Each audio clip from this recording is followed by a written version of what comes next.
Du bébé que j'étais à la personne âgée que je serai, qu'est-ce qui fait que je suis toujours la même personne?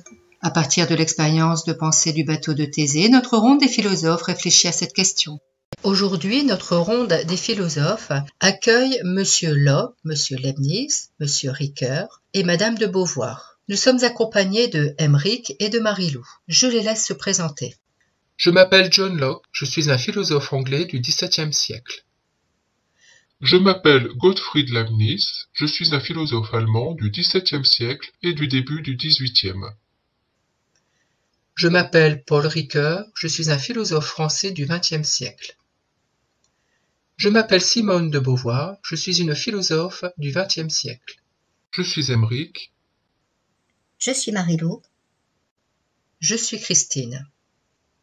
Nous commencerons par écouter un mythe grec qui nous donnera l'occasion d'aborder une nouvelle expérience de pensée, le bateau de Thésée. Le thème dont nous allons débattre est celui de l'identité.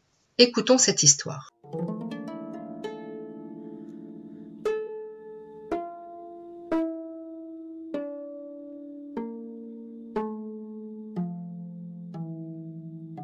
En ce temps-là, Minos était le roi de la Crète. Il était marié à Pasiphaë, la fille du soleil. C'était un roi tout-puissant, craint de tous. Mais un jour, ses frères voulurent lui prendre son trône. Alors, pour montrer son pouvoir et décourager ses frères, Minos demanda à Neptune, le roi des mers et des océans, de faire surgir des flots un taureau aussi sauvage que beau. Pour cela, il lui promit que dès que le taureau apparaîtrait, il le tuerait pour le lui offrir en sacrifice. Neptune exauça son vœu, mais Minos ne tint pas sa promesse. Il garda le taureau au milieu des autres taureaux qu'il possédait déjà. Mais Neptune était furieux. Par enchantement, la reine Pasiphaë tomba amoureuse du beau taureau surgi des flots, et quelque temps plus tard, elle mit au monde un monstre mi-homme, mi-taureau, qu'on appela le Minotaure. Minos entra dans une terrible colère, et il eut tellement honte qu'il décida de cacher le Minotaure.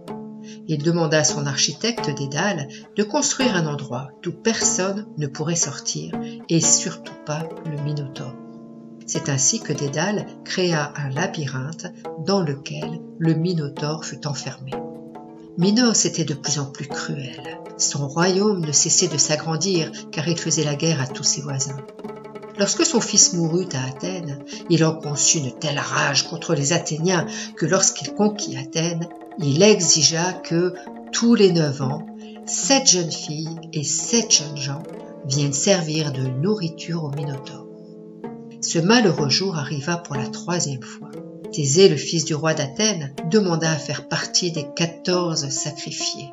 Il était sûr de pouvoir tuer le Minotaure. Le roi Égée, son père, avait peur de le laisser partir. Il fit promettre à son fils de hisser des voiles blanches à son retour pour annoncer sa victoire.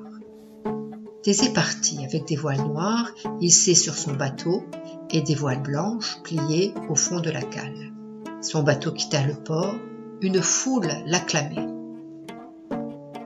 Minos et Pasiphaë avaient des enfants ensemble, dont une fille, Ariane. Dès qu'elle vit Thésée, elle le trouva fort à son goût. Aussi, elle décida de l'aider et surtout de le sauver. Elle donna à Thésée une pelote de fil pour qu'il puisse en attacher une extrémité à l'entrée du labyrinthe et dévider la pelote au fur et à mesure de son avancée. Ainsi, il retrouvera son chemin pour sortir. En échange, elle lui fit promettre de l'emmener avec lui. Thésée s'enfonça dans le labyrinthe. Il finit par trouver le Minotaure. Ils se battirent très longtemps et Thésée finit par le vaincre. Il ne lui resta plus qu'à suivre le fil pour ressortir. Il alla rejoindre les 13 autres Athéniens, la princesse, et tous, ils se précipitèrent vers le bateau de Thésée afin de rentrer à Athènes.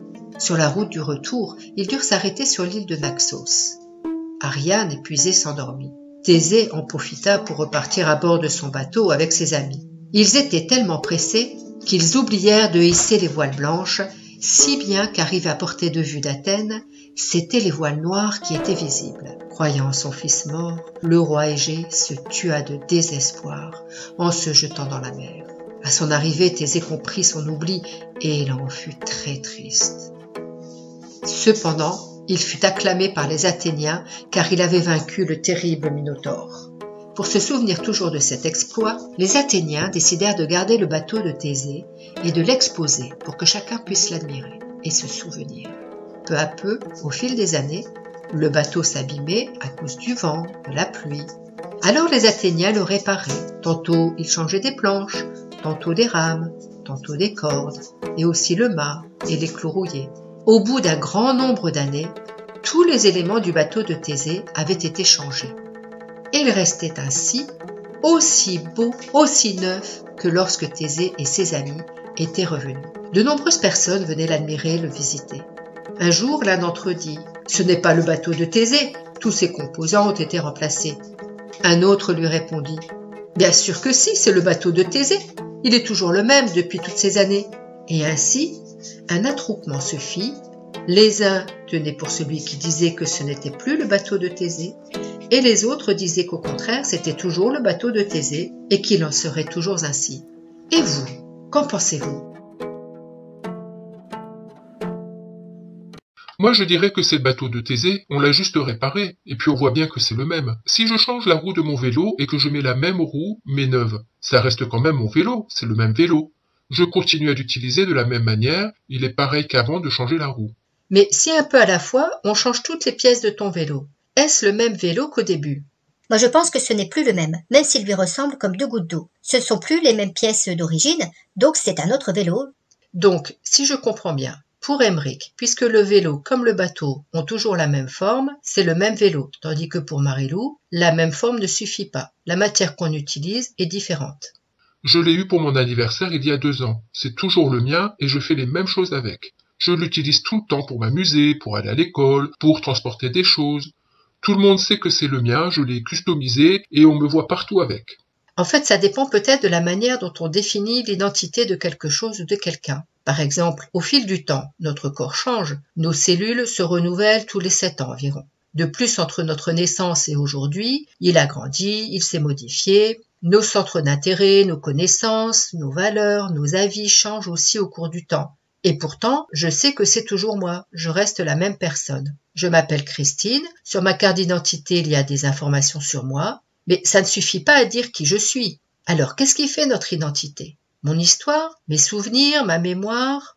Prenons l'exemple d'un arbre, un chêne par exemple. Il vient d'une graine qui s'est transformée en pousse jusqu'à devenir un grand arbre. Et même si on le taille, il est toujours le même chêne. Et un poulain qui devient un cheval, qui tantôt grossit et tantôt maigrit, n'en demeure pas moins le même cheval, bien que dans les deux cas, il puisse y avoir une transformation manifeste dans les parties qui le constituent. Les éléments qui constituent la créature vivante sont disposés de telle sorte qu'ils forment des parties de ce vivant pour le maintenir en vie, pour lui permettre de croître et de se reproduire. C'est ce qui fait que tous les éléments, toutes les parties de l'arbre ou du cheval en font un arbre ou un cheval unique.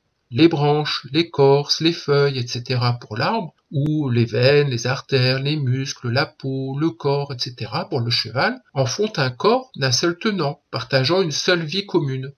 Il en va ainsi de toutes les créatures vivantes.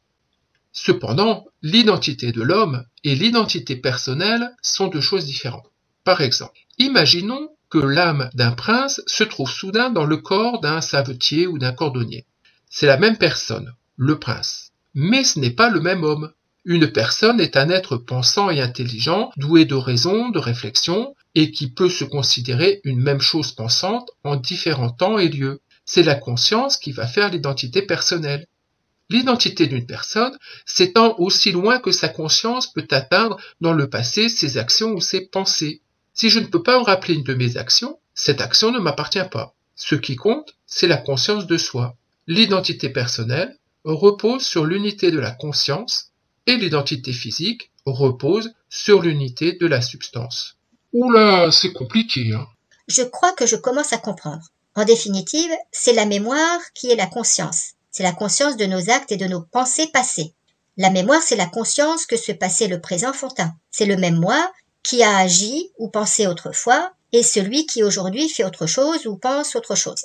Pour vous, Monsieur Locke, ce n'est pas la continuité du corps qui fait l'identité, mais la continuité de la conscience, ce qui signifie qu'une même personne peut exister dans différents corps et que l'identité du corps ne garantit pas l'identité de la personne. Un même homme peut abriter différentes personnes, comme par exemple Dr Jekyll et Mr Hyde. Un même corps humain, donc un individu, qui est composé de deux personnes. Le Dr Jekyll a une conscience et Monsieur Hyde une autre conscience tout à fait différente. Mais en même temps, dans cette histoire, Hyde est conscient de l'existence de Jekyll, mais pas l'inverse. Enfin, ce n'est qu'une histoire. Ah oui, je comprends mieux. Mais alors, que se passe-t-il si je dors, si j'oublie, si je n'ai pas de souvenir parce que j'étais trop jeune, parce que j'étais malade ou j'ai eu un traumatisme? Si l'on oublie une partie de notre vie, alors on n'est pas la personne qui a eu ses pensées ou qui a fait ses actions. Mais c'est bien le même individu qui les a réalisées. Donc il faut faire la différence entre l'individu et la personne. Les autres savent des choses sur notre passé. Leur témoignage peut nous aider à combler les vides, ce que nous avons oublié ou ce que nous ne savons pas de nous. Les autres maintiennent notre identité morale. Si j'oubliais tout, je pourrais toujours apprendre des autres quelle était ma vie passée. Mais le problème, c'est la sincérité de celui qui me parlerait de moi. Ou bien il pourrait se tromper. C'est vrai que parfois nous n'avons pas la même perception des choses ou les mêmes souvenirs.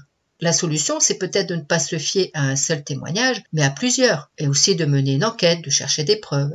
Et puis nous ne sommes pas obligés d'accepter tout ce qu'on dit de nous. De toute façon, si quelqu'un se trompe sur nous, il faut se dire que nous, on peut aussi se tromper sur nous-mêmes. Monsieur Locke, vous dites que c'est la mémoire qui fonde notre identité personnelle.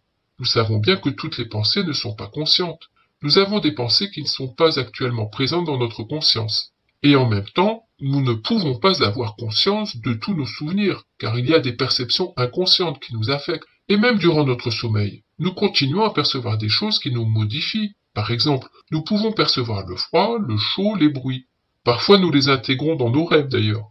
Et nous ne nous souvenons pas toujours au réveil que nous avons perçu des sensations durant notre sommeil. Mais notre corps peut conserver le souvenir, même des changements minimes. Donc nous n'avons pas conscience de tout ce que nous percevons, ce qui prouve que la mémoire n'est pas au fondement de notre identité, si on pense que la mémoire est le stock de souvenirs conscients. De moi enfant à moi adulte, il s'agit de la même personne, car il y a une continuité sans faille de petites perceptions.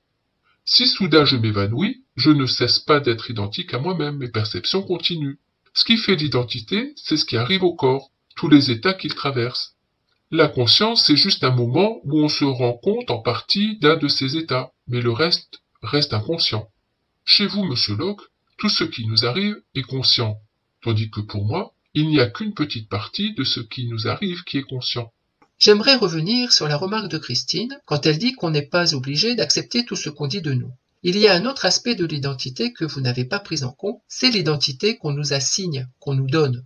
On n'est pas défini dès la naissance. Les garçons et les filles sont des enfants similaires. Ils ressentent et agissent de la même manière, mais ils sont vus et traités différemment en fonction de leur sexe. À la naissance, filles et garçons ne se distinguent pas entre eux. Ils vivent les mêmes choses, ont les mêmes intérêts, les mêmes plaisirs et les mêmes besoins. Par exemple, se sentir protégés, être nourris. Ils explorent leur corps avec la même curiosité. Ils manifestent les mêmes conduites de colère, des bouderies, des peurs. Ils cherchent de la même manière à capter l'attention et l'amour des adultes.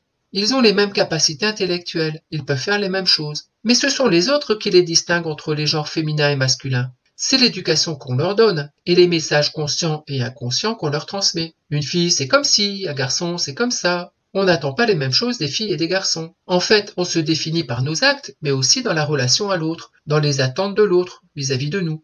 Les femmes sont aliénées, c'est-à-dire qu'elles deviennent autre chose que ce qu'elles voudraient être dès qu'il y a un regard social sur elles. La manière dont on considère les femmes change même les pensées qu'elles ont sur elles-mêmes et finissent par nous faire croire que nous devons répondre aux attentes. Par exemple, les femmes s'occupent des enfants, de la maison, elles doivent être une bonne épouse, faire attention à leur physique. Certaines professions leur sont plutôt réservées. Il y aura moins de chefs femmes, moins de dirigeantes que des hommes. Notre identité nous échappe en partie car elle est constituée partiellement du regard des autres. Ceci est vrai aussi pour les hommes d'ailleurs. C'est dans le regard des autres que nous cherchons la confirmation ou l'infirmation de ce que nous pensons être, de ce que nous avons conscience d'être. Madame de Beauvoir aborde une autre dimension qui est l'identité que les autres nous assignent, leur regard, l'éducation, l'attendu social. Il me semble que nous nous identifions également dans les traces que nous laissons dans le monde et ce que nous y faisons. D'ailleurs, quand on rencontre quelqu'un pour la première fois, en général, on nous demande ce qu'on fait dans la vie, ce qui veut dire quelle profession nous exerçons. Enfin, c'est vrai tant que physiquement, on ne suppose pas que l'on est en retraite. Il y a une certaine gêne lorsque la personne interrogée est au chômage ou mère au foyer. On nous définit en tout cas dans un premier temps en fonction de ce qu'on produit dans le monde. Donc ici, l'identité correspond à ce que je suis et ce que je montre à l'extérieur, dans mon activité, ce que je réalise. Si j'ai tout compris, on peut se définir, donc donner notre identité, selon différents points de vue. Par rapport à notre propre changement corporel et ses différents états, comme le pense M. Leibniz, par rapport à la mémoire et à la conscience, comme le dit M. Locke, par rapport à l'identité qu'on nous donne, comme l'a expliqué Madame de Beauvoir, et par rapport à la forme et la matière, comme l'exemple du vélo. Et il y a aussi par les traces qu'on laisse à l'extérieur, par rapport à ce que je montre. Si vous le permettez, j'aimerais ajouter ma pierre à l'édifice de notre réflexion. Notre identité dépend de la manière dont nous nous racontons. Nous faisons tous un récit de nous-mêmes dans lequel il y a notre être et les événements que l'on vit ou dont on se souvient. Nous nous racontons notre propre histoire et cela nous donne une identité dynamique et donc une identité emplie de diversité. Le personnage que nous sommes dans cette histoire est celui qui fait l'action dans le récit. Quel que soit notre âge, nous savons bien que nous avons évolué, que nous avons changé, que nous nous sommes transformés et parfois fortement. Mais en même temps, nous nous reconnaissons comme étant le même ou la même. C'est un sentiment de permanence de soi qui nous donne la sensation de quelque chose de continu, de cohérent, d'unité de nous-mêmes. Il y a des exceptions, comme par exemple chez des schizophrènes qui peuvent avoir une sensation de désunion, d'incohérence de soi. Là, c'est une maladie mentale et cela s'accompagne de souffrance et d'anxiété. Chez des personnes qui souffrent d'amnésie, elles éprouvent de la détresse car ils ne peuvent pas avoir ce sentiment de continuité de leur histoire. Qu'est-ce que ça veut dire permanence de soi? Eh bien, vois-tu, la permanence de soi, c'est le fait que ça reste moi dans toutes les situations et à tous les moments. L'identité possède deux versants. Il y a l'idem et l'ipséité, ce sont les deux pôles de l'existence humaine. L'idem, c'est ce à quoi on le reconnaît. Par exemple, tu as les yeux couleur noisette, tu aimes jouer avec ton vélo, tu as bon cœur. On peut ajouter que tu es un enfant, que tu es un garçon. Ce sont aussi tes traits de caractère. L'ipséité, c'est quand j'agis sur le monde volontairement, quand on répond aux questions « qu'ai-je fait » et « comment je l'ai fait ». Et donc, l'identité narrative, c'est ce que nous nous racontons de nous-mêmes à nous-mêmes en tenant compte de ces deux versants. En gros, mon caractère et ce que je fais librement. Ah oui, c'est comme le héros dans les livres. Sauf que souvent dans les livres, c'est quelqu'un d'autre qui raconte l'histoire. Là, il faut dire je. Je me raconte à moi-même mon histoire de vie. Pour en revenir au sujet du bateau de Thésée. C'est sa forme qui reste la même qui fait dire que c'est le même. En plus, on a changé progressivement les éléments, donc c'est toujours le même bateau. On l'a juste réparé. Ceux qui l'ont regardé au fil des années ont toujours pensé que c'était le même bateau. C'est comme la tour Eiffel. On change ce qui s'abîme, mais c'est toujours la tour Eiffel. Ou la cathédrale Notre-Dame à Paris. Il y a des parties qui ont brûlé, et même brûlée, c'est toujours la même cathédrale. Et quand elle sera reconstruite, ce sera toujours la cathédrale Notre-Dame. Oui, les gens se diront cela, mais ce ne sera plus la même, elle ne sera pas identique à ce qu'elle était. Comme la tour Eiffel, elle n'est pas identique à celle qui a été construite la première fois. Ça dépend de la manière dont les autres décident de la voir.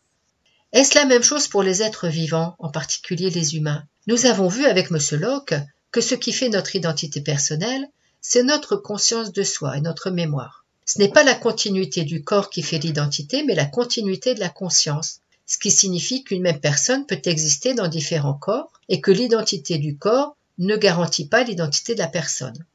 M. Leibniz a montré que ce n'était pas suffisant puisqu'on peut être inconscient et continuer à percevoir des choses. De manière générale, nous avons des perceptions inconscientes et c'est ce qui fait aussi notre identité. Madame de Beauvoir a abordé la question sociale. Pour elle, notre identité se construit également à travers le regard que les autres posent sur nous et la manière dont on y répond. Nous avons vu également que notre identité, c'est ce que nous sommes et ce que nous montrons à l'extérieur, les traces que nous laissons, les actions que nous menons dans le monde. Et pour finir, M. Ricoeur nous a parlé de l'identité narrative, c'est-à-dire ce que nous nous disons à nous-mêmes de nous-mêmes. Ce récit comprend notre caractère, qui nous sommes et ce que nous choisissons de faire librement. Merci à tous.